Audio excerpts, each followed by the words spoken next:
We here at S4 have taken the guesswork and confusion out of performing your suspension's 50-hour service, or an oil change for your shocks. Hi everybody, I'm Madison Zawada, and welcome to S4 University.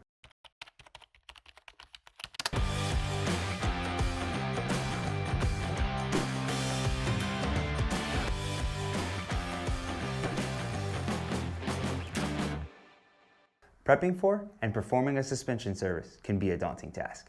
That's why we here at S4 have taken the time to consolidate everything into one easy-to-use place.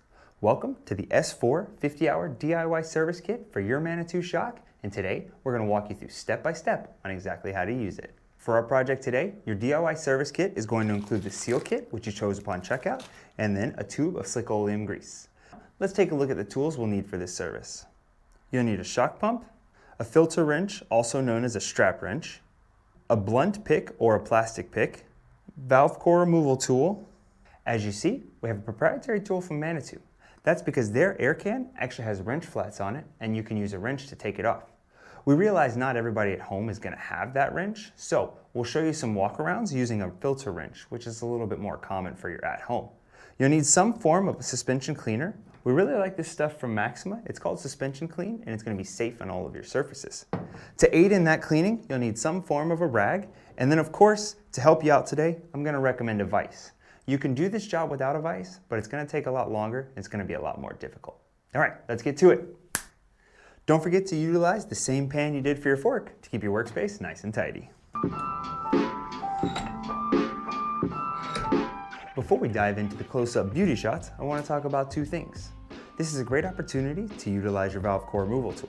I like to fully remove the valve core so I can assure that there's no air left in the shock as I go to disassemble it, because air left in the shock when you disassemble it is going to cause problems and potentially go bang, and that's not really what you want. Secondly, I want to take this opportunity to remind you, lay your parts out in the order you take them off, so if you have questions later on when you start to reassemble, you know exactly where everything goes. All right, let's jump in.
You'll notice I only set this shock to 50 psi.